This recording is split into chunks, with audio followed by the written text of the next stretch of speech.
Et nous allons pour ce fait aller voir Monsieur Le Tohic. Alors vous voyez effectivement, comme je vous disais, toute la partie menuiserie a été refaite. Donc toute cette partie-là était abîmée, détériorée avec les âges. Et puis toute cette partie par contre, ceci était refait.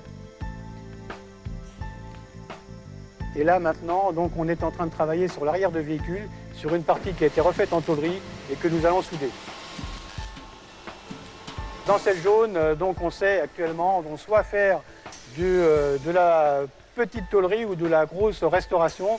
Ce qu'il est important de savoir pour tous ceux qui nous écoutent, c'est que dans tout ce que nous faisons, nous n'utilisons pas de produits synthétiques.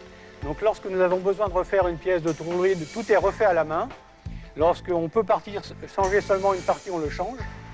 Mais on n'utilise jamais aucun produit moderne. Tout est fait à la main sur des bases de tôlerie telles que c'était fait à l'ancienne.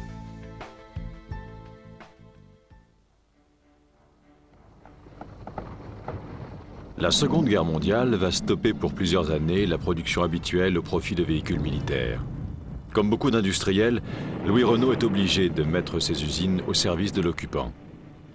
À la Libération, Louis Renault sera directement concerné par l'épuration.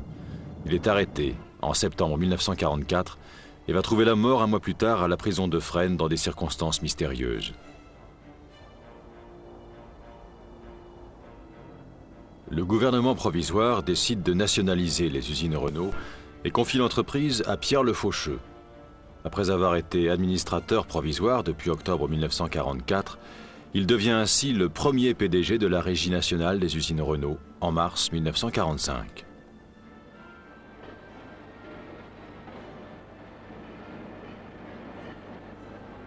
Le redémarrage de la production implique rapidement le lancement d'un nouveau modèle populaire et économique. C'est un tournant pour la marque qui ne produira plus de voitures de luxe, comme c'était le cas avant-guerre. Durant l'occupation et en pleine clandestinité, une partie du bureau d'études a créé ce qui allait devenir la 4 chevaux. Sa présentation aura lieu dès le Salon de l'Auto de Paris en octobre 1946. C'est une rupture totale avec les productions antérieures de la marque. Comme la Volkswagen, son moteur est placé à l'arrière. Et comme cette dernière, elle va devenir un modèle très populaire. Dès sa sortie, elle séduit un jeune concessionnaire de 24 ans qui a racheté l'affaire de son père, Jean Rodelet. Celui-ci s'engage dans différentes courses locales puis régionales. Fort de ses premières victoires, il se lance alors dans les compétitions de renom, comme les 1000 miles, le rallye de Monte-Carlo ou les 24 heures du Mans. Renault décide la création d'un service dédié à la compétition et Rodelet intègre cette nouvelle entité, ce qui lui permet de se débarrasser d'un certain nombre de contraintes matérielles et de consacrer ainsi plus de temps à un projet personnel. Il décide de décliner la 4 chevaux en petit coupé sportif. Il choisit le nom d'Alpine en hommage au Critérium des Alpes. Il confie le dessin de sa première Alpine, qui se nomme encore Rodelet Spécial, au styliste italien Giovanni Michelotti et fait réaliser la carrosserie chez Alemanno en 1952.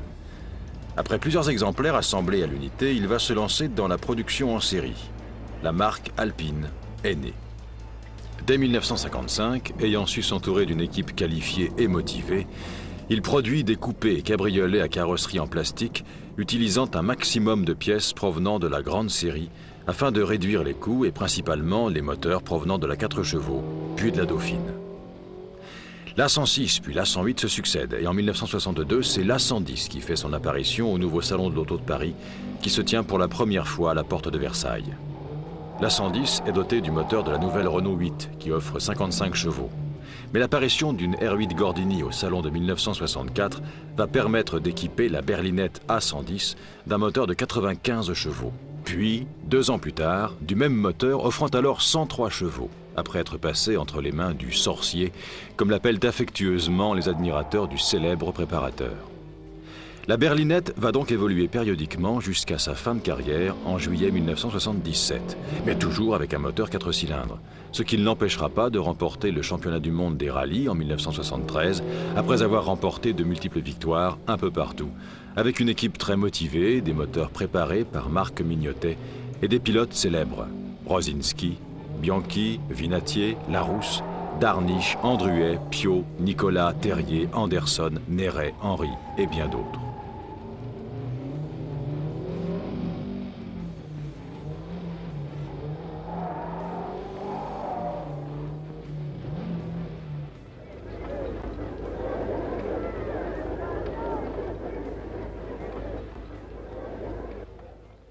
Mais, comme dans toutes les marques, il faut songer à élargir la gamme. Dès 1968, Jean Redélé et son équipe se mettent au travail. Il faut proposer un second modèle très différent de l'A110, mais qui pourra tout de même cohabiter avec elle. Plus généreuse en gabarit et en habitabilité, l'A310 est présentée au Salon de l'Auto de Genève en mars 1971. Car l'objectif avoué pour Alpine est de proposer à la clientèle française une voiture capable de rivaliser avec une Porsche 911.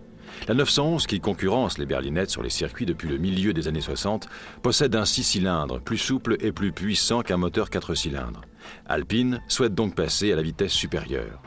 Imaginée pour être équipée d'un moteur 6 cylindres, la 310 est présentée dans un premier temps avec le moteur 4 cylindres dérivé de la R12 Gordini, qui offre 127 chevaux et qui lui permet d'atteindre plus de 210 km/h en vitesse de pointe grâce à une aérodynamique particulièrement soignée.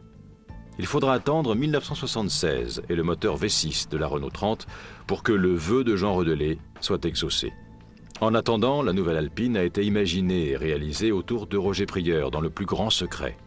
Avec 150 chevaux, la 310 est enfin une vraie GT française. Elle est produite jusqu'en 1984 et sa dernière version propose 193 chevaux.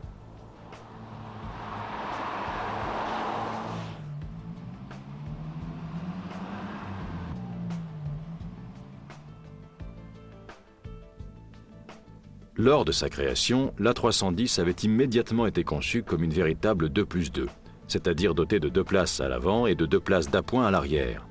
Un atout commercial beaucoup plus vendeur que les strictes 2 places ou les fausses 2+2 où il est impossible de loger des passagers à l'arrière. Le style était dans l'air du temps, proche de sportives haut de gamme, italiennes notamment.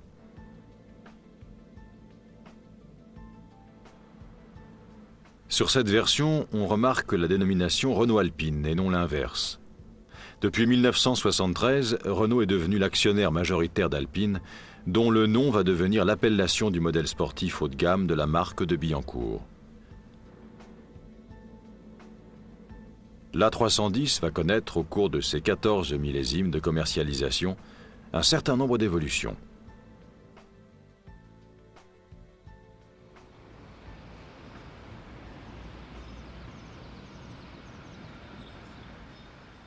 C'est une voiture à moteur V6 de 2660 cm3, 150 chevaux, 230 km/h.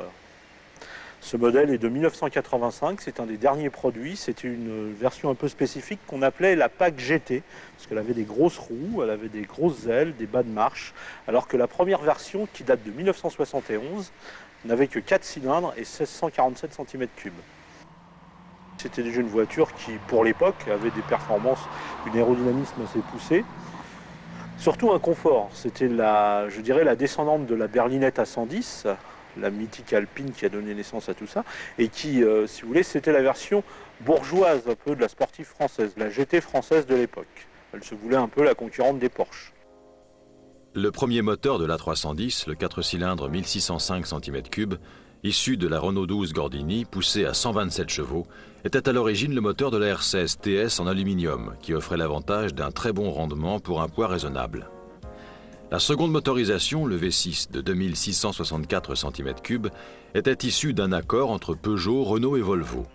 Retravaillé pour l'A310, il offrait 150 chevaux et sa seconde version, montée à partir de 1983, développera 193 chevaux pour 2849 cm3.